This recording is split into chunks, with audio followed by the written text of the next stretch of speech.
Muy buenos días, mis hermanos. Nuevamente nos encontramos acá en presencia de nuestro Dios con la bendición de Él, ¿verdad? Que Dios te bendiga en esta mañana, en este día tan precioso y que nosotros podamos seguir compartiendo estos hermosos temas. Hoy vamos a compartir el tema número 6. Yo le he titulado Dios proveerá. Y es interesante cómo nosotros a través de la Escritura, como fieles mayordomos, a veces lo primero que tenemos que hacer es no titubear en cuanto a lo que Dios nos pide. En cuanto a lo que Dios nos dice que hagamos, tenemos que hacerlo sin titubear. ¿Por qué? Porque Él va a proveer. Es interesante. Hay una historia en Primera de Reyes. Se nos cuenta una historia de el profeta Elías. Mira lo que dice. Elías le dijo: no temas, no tengas temor. Ve y haz como ha dicho Jehová, pero hazme primero a mí de ello una pequeña torta cocida debajo de la ceniza y tráeme, y después harás para ti y para tu hijo. Es interesante. Elías había predicho una sequía de 3 años y medio. Dios le había dicho que se escondiera en el arroyo donde los cuervos llevaban pan y se le daba agua. Ok. Es interesante cómo nosotros podemos analizar los aspectos importantes. Ok. Los aspectos importantes de lo que es la vida, la mayordomía. Ahora, habían pasado por lo menos un año y se había secado, digamos, el arroyo. Ahora Dios le pide a Elías que vaya a Sarepta, Sidón, una ciudad vecina de Israel, y curiosamente mira lo que pasa. Va donde una viuda que recogía un poco de leña y le dice que le regale agua y que le dé pan. La viuda le confiesa una realidad cruda que ella estaba viviendo. Le dice: tengo solamente un puñado de harina y un poquito de aceite en una vasija para hacerme el último pan y morir. Ahora, él le hace un cuestionamiento y le dice: dame a mí primero, pero antes de eso le asegura algo importante. Le dice: no tengas temor. 360 veces aparece la palabra no tengas temor en las Sagradas Escrituras. Y siempre está relacionado con la confianza en Dios. Es interesante. Esta era parte de la mayordomía. ¿Por qué razón? Porque esta mujer iba a ser una mayordoma de Dios, en el sentido de alimentar a Elías hasta que terminara la sequía. Por muchos días ellos comieron y bebieron, ni la harina escaseó ni el aceite faltó. Entonces nosotros podemos encontrar cómo a través de las Sagradas Escrituras nosotros podemos ver la realidad entonces de lo que es la confianza en Dios y ser un fiel mayordomo. ¿Te recuerdas lo que te decía? Siempre está involucrado tiempo, capacidades, talentos, dones, la misión, la familia, el dinero o los tesoros. ¿Por qué? Porque esta mujer no tenía dinero, pero nunca le faltó el alimento hasta el día que terminó la sequía. Esta es una gran enseñanza. Dios proveerá. Dios proveerá, ¿para qué? Para que nunca te falte, pero cuando Dios te pide, Él te va a dar. Salomón conocía esto porque él decía: el que a Jehová le presta, el que da al pobre. O sea, le estás haciendo un préstamo al Señor cuando tú tomas tu mayordomía para administrar las necesidades de otros. A Dios le estás devolviendo lo que a Él le pertenece. ¿Por qué razón? Porque como fiel es mayordomo, Él te da una cantidad y tú le tienes que devolver lo que Él te pide. Eso es la mayordomía. Es interesante también un caso que encontramos en Génesis, donde también a Abraham se le pide también lo mismo. Ahora se le está pidiendo algo muy importante. Mira lo que dice Génesis 17, del 13 al 16.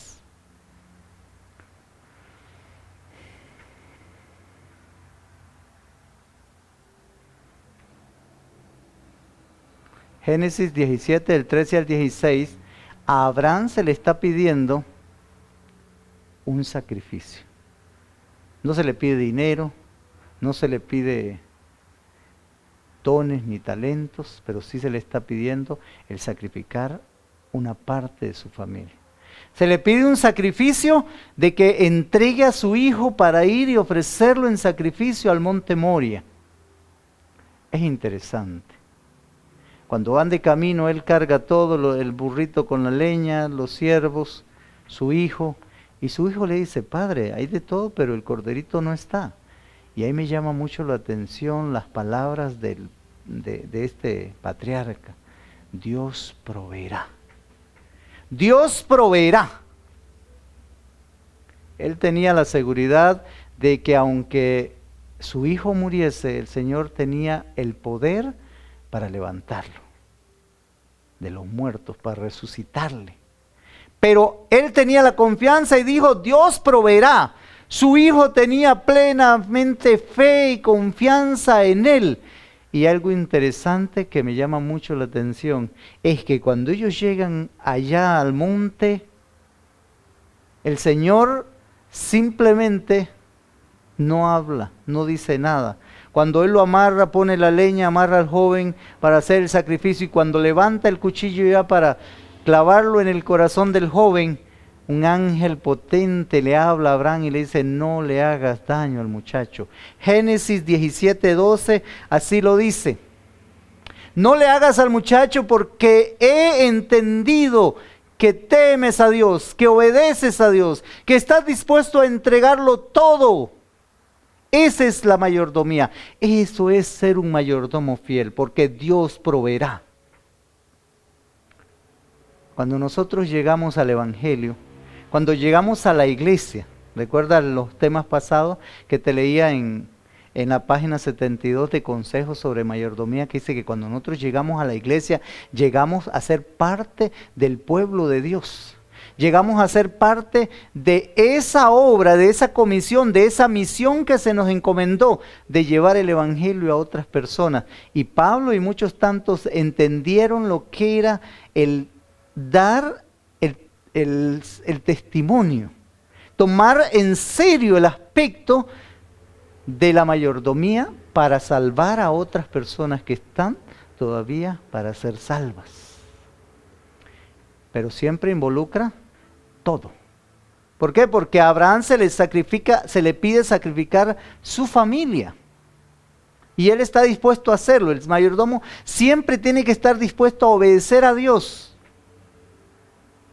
¿Por qué? Porque Dios iba a proveer. Después de que el ángel detiene a Abraham, ahora dice que en una zarza estaba un carnero enredado en la zarza. Y ahora Abraham toma ese carnero, lo amarra, lo pone en el altar del sacrificio y hace el sacrificio que representaba a Cristo. Entonces me llama mucho la atención cómo a través de la palabra Dios siempre dice: Dios proveerá. Pero hay veces que nosotros desconfiamos que Dios va a proveer. Cuando Dios nos pide, siempre nos vemos tentados a decir: es que no me va a alcanzar. Es que no voy a poder salir adelante. Es que no puedo devolverle la parte a Dios. Pero siempre recuerda esto: Dios proveerá.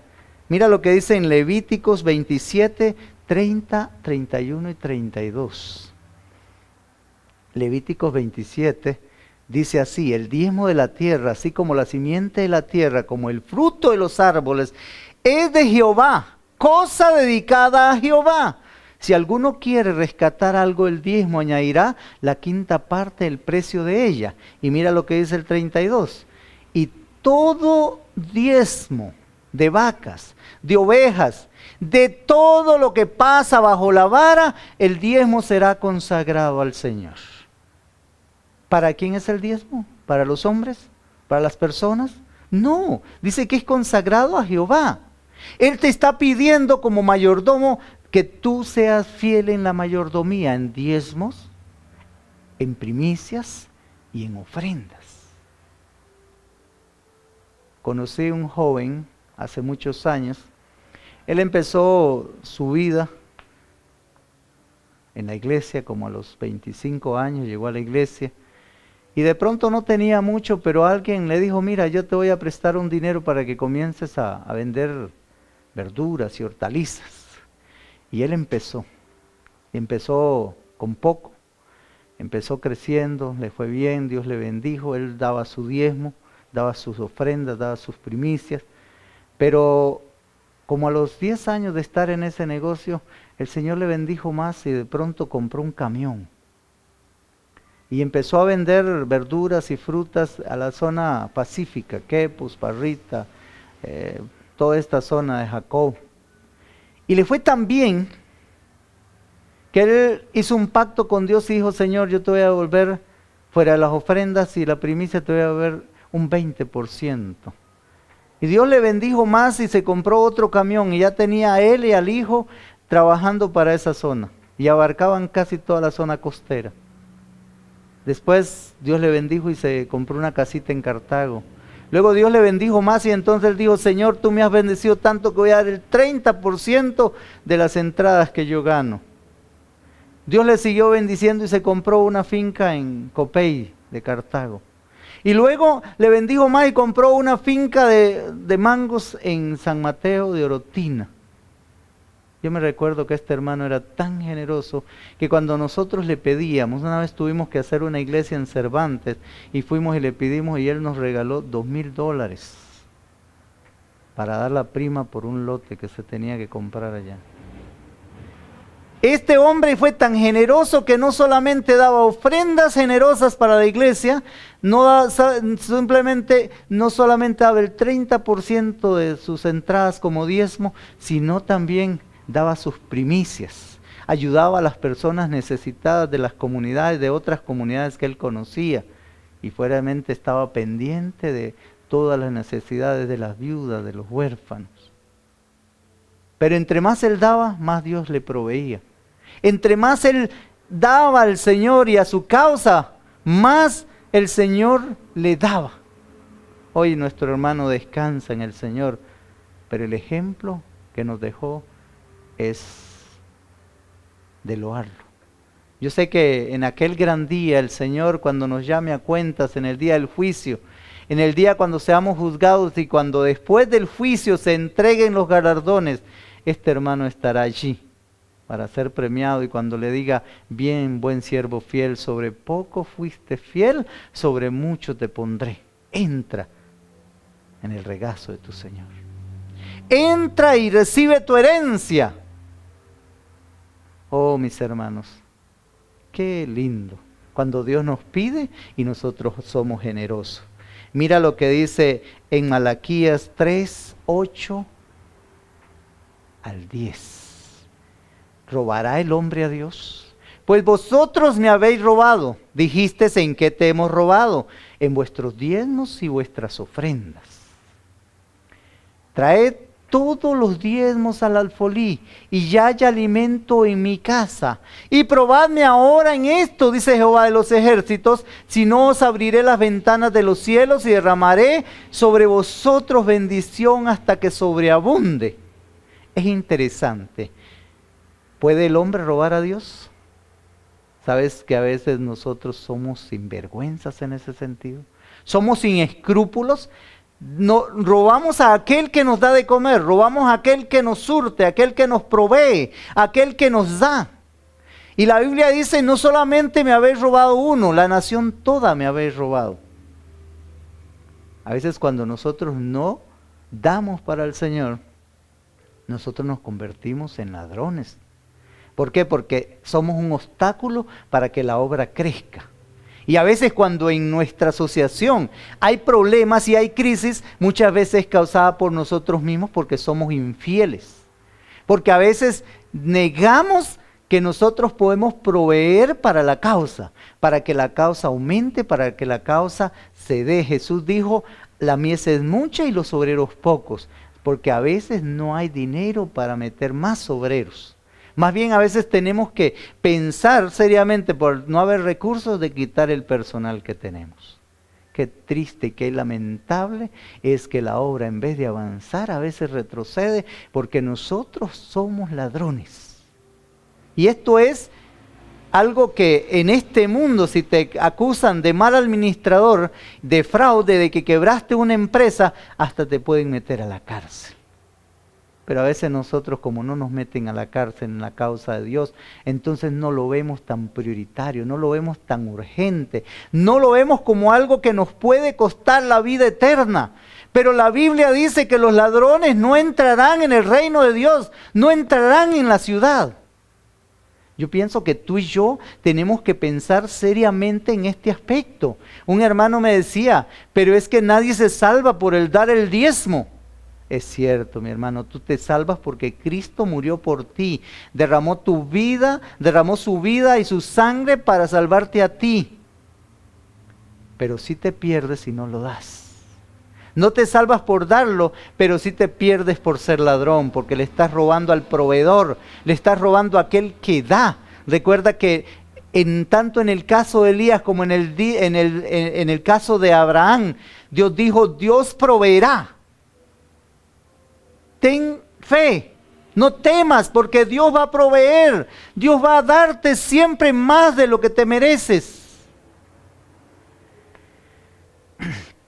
Es interesante, 1 Corintios 9, 6 y 7, mira lo que dice. 1 Corintios 9, 6 y 7.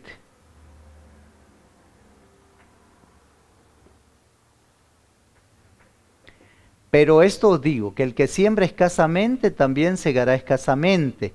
Y el que siembra generosamente, generosamente segará. Oh, qué triste, mi hermano, la condición. Pablo decía, porque los que trabajan para la obra de Dios, que coman de la obra de Dios. Y él decía, no pongáis bozal al buey que trilla. ¿Qué tanto estás sembrando? ¿Generosamente para Dios, para su obra, para su iglesia, para tu iglesia? ¿O estás sembrando escasamente? Porque tenemos solo gastos para nosotros, solo cosas para nosotros, solo inversiones para nosotros. Nosotros vivimos para nosotros mismos, somos tan egoístas para con Dios que a veces su obra languidece. No hay mucho dinero para aspectos, porque no solamente le robamos el diezmo a Dios, sino también que robamos la ofrenda que es para la iglesia, robamos la ofrenda que es para los pobres, robamos la ofrenda que es para el crecimiento y el desarrollo de la iglesia, como es la obra misionera, como es la iglesia y su mantenimiento pro templo, el ayudar a comprar otros lotes para otras iglesias, establecer nuevos grupos. ¿Te das cuenta? A veces no queremos invertir. A veces invertimos solo en nosotros, en este mundo, en cosas materiales. Pero nos cuesta invertir para la obra de Dios. Mira lo que dice 1 Timoteo 5:8. Dice, porque si alguno no provee para los suyos, mayormente para los de su casa, ha negado la fe y es peor que un incrédulo. Qué triste, mi hermano. Ahí habla de proveer. Dios proveerá, dice. Y si te ha puesto como mayordomo es para que tú también proveas a los de tu casa. Recuerdas, la mayordomía involucra a la familia. Involucra el tiempo, el dinero, los talentos, las capacidades, los dones. Y se dice que si nosotros somos malos proveedores para nuestro hogar, para nuestra familia, que es la iglesia, oh, qué triste, dice que somos peor que incrédulos. Somos peor que a veces que los mundanos. Somos peor que aquellos que no conocen la palabra de Dios, porque simplemente nos hemos convertido en delincuentes cristianos, que llevamos el nombre, pero nuestra conciencia está manchada porque hemos robado a Dios en diezmos, primicias y ofrendas. Hemos robado a Dios en las capacidades para dar a otros y proveer, como lo hizo Elías con aquella viuda que él proveyó para que esa viuda y su hijo no murieran hasta que terminara la sequía. Como hizo Abraham, que proveyó para su hogar y para los que estaban más allá, porque en él serían benditas todas las naciones de la tierra. Este hombre fue fiel, fue honrado. Tú y yo somos llamados a tener honradez con Dios. Si hasta este momento hemos sido ladrones, hemos sido sinvergüenzas del pillaje cristiano y nos hemos convertido en aquellos que estamos lapidando la obra de Dios a través de nuestro robo, a través de nuestra mala administración y de ser malos mayordomos. Ya es tiempo de, como dijo Jesús, ven y dame cuenta de tu mayordomía. Es cuenta de que nosotros pidamos perdón al Señor, hagamos cambios en nuestras vidas y nos pongamos al corriente con ser generosos, con nuestros diezmos, con nuestras primicias, con nuestras ofrendas, para que el día que lleguemos hasta el juicio de Dios y se nos pida cuenta, podamos con orgullo decir, he hecho la obra que me encomendaste. A esta hora, ya al terminar, yo te deseo que tu corazón sea tocado, que tu corazón sea enternecido, y por eso quiero elevar una oración al cielo contigo. Vamos a inclinar el rostro. Buen Padre y Dios, gracias Señor, porque hasta este momento, Señor, nos hemos comportado de una manera que nos da vergüenza. Hemos sido delincuentes, Señor, hemos sido ladrones, hemos sido personas que hemos defalcado tu causa, tu iglesia, tu obra, que hemos dejado, Señor, de lado la misión y la comisión que nos encomendaste de salvar a otras almas y prepararlas para tu pronto regreso. Ayúdanos, Señor. Perdónanos y danos el poder de tu Santo Espíritu para renovarnos, para dejar atrás, Señor, nuestro mal carácter, para dejar atrás nuestras debilidades, Señor, y poder ser honrados y fieles para ser hallados dignos de presentarnos delante de tu presencia. Ayúdanos, Señor, a mejorar en nuestras finanzas. Ayúdanos a ser buenos dadores, a dar dadores alegres, ser dadores que den y den hasta no cansarse, Señor, porque tú nos has dado todo y nos vas a dar la vida eterna. Gracias, Señor, por ayudarnos. Gracias por estar a nuestro lado y por, Señor, sanar nuestro corazón. En el nombre de Jesús. Amén.